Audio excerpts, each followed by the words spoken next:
If you watch our channel regularly, you'll know we like a road trip.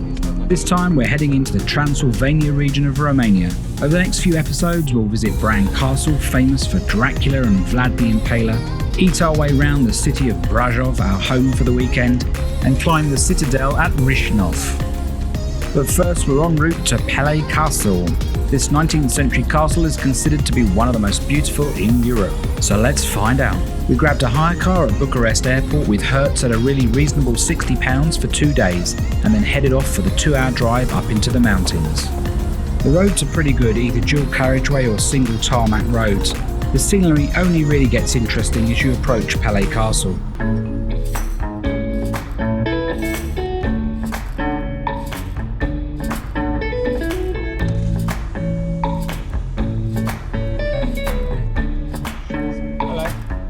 The entrance attendant will take 20 lei from you for parking at the bottom of the castle. That's about £3.70 or €4. From there we had a 20-minute uphill walk into the castle grounds. It was a pretty cold day in February, and there was a little dusting of snow on the ground with a few flakes falling throughout the day. This was in stark contrast to Bucharest city, which had been at least 10 degrees warmer.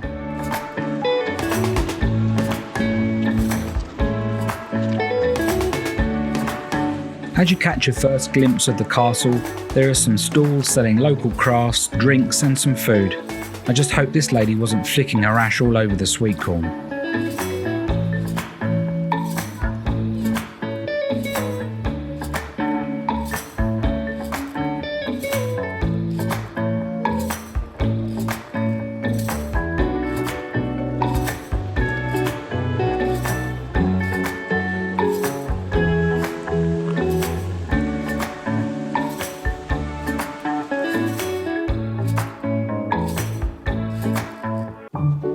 The castle is very important to Romanian history, and one of the most famous alongside Bran Castle. Pele was the former home of the Romanian royal family that used it as a summer residence. Built at the request of the first Romanian king, Carol I, construction began in 1873 and was a logistical nightmare due to the changeable weather and the local terrain.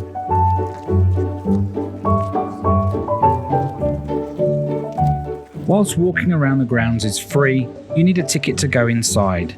These start at 30 lei for a ground floor tour and 60 for both floors. We took the ground floor tour, which in hindsight was a mistake, as we'd underestimated how beautiful it was going to be. Worth noting that it's also closed every November for cleaning, and for some reason on the day we visited they weren't accepting credit cards, so make sure you've got some cash. Taking photos and filming the castle costs 35 lei, and we missed that when buying our tickets. They strictly monitor it with attendance, so we had to sneak in some shots when we could. This will be just a small taste of what you can expect inside.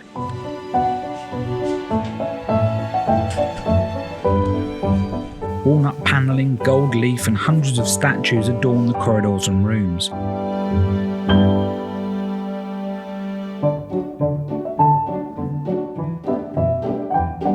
The furniture here in the music room was a gift from the Maharaja of Carpathian.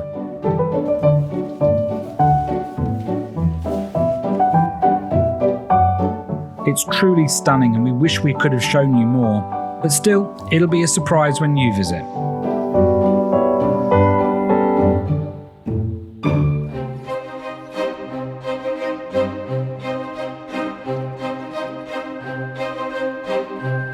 The architectural style is a romantically inspired blend of Neo-Renaissance and Gothic revival. There are over 170 rooms, many with dedicated themes from world cultures like the music room. The terrace gardens are full of statues, fountains, urns, stairways, guarding lions, marble paths and other decorative pieces.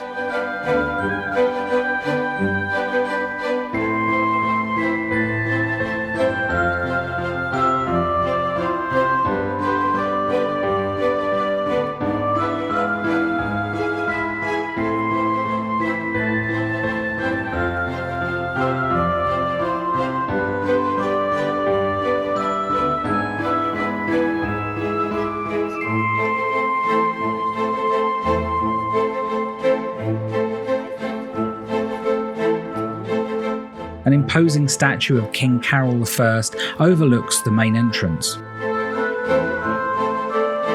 Interestingly, under the cornerstone of the castle were buried dozens of gold coins stamped with the king's image. These coins are sometimes found today and are known as the little treasure under the castle.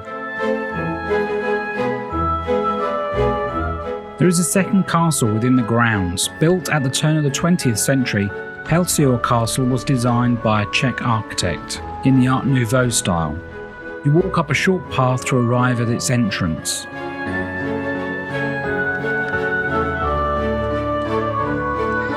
Sadly, it was closed for some reason when we visited.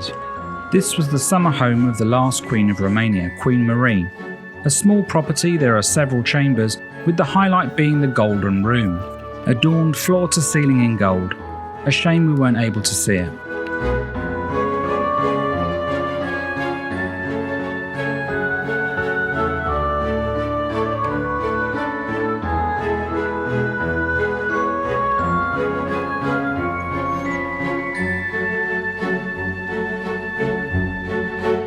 So that was Castle Peles. Don't know how to say it. It was really nice though. It's one of the better castles that we've actually been to pretty much anywhere in the world. Some really ornate interiors. Shame that they want to charge you 30 lei just to take pictures or whatever. That's like £5 more on top of your already 60 lei entrance fee, so we didn't bother paying. But yeah, it was really nice in there. We just walked back to the car and we're going to head on up to Brasov town itself, check into our accommodation, dump our stuff, and then have a look around the town.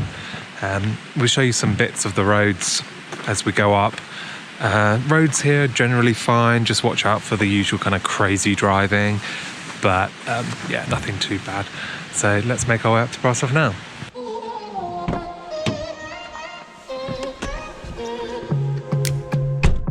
Brasov is about an hour's drive through the southern Carpathian mountain region.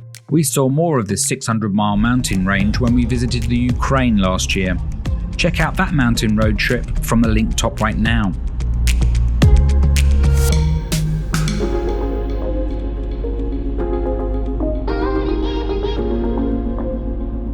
The roads are pretty accessible, although at this time of year you do need to keep an eye out for the weather, as unpredictable snowstorms can close the roads until cleared, and there's no other route up to the city. Check out Google Traffic Info for the latest information. Some sections are pretty windy, and whilst we found the drive pretty safe, you do come across the odd accident, so take it steady and enjoy the drive.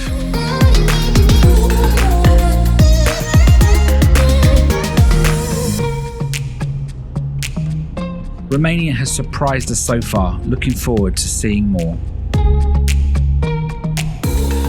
Next time we tour the historic city of Brasov, the 7th largest in Romania. With good food, lots to see and do in and around the city, it's possibly one of the most underrated places in Europe. Subscribe to our channel so you're notified of our Brasov video, but until the next time, happy travels from the Memory Seekers.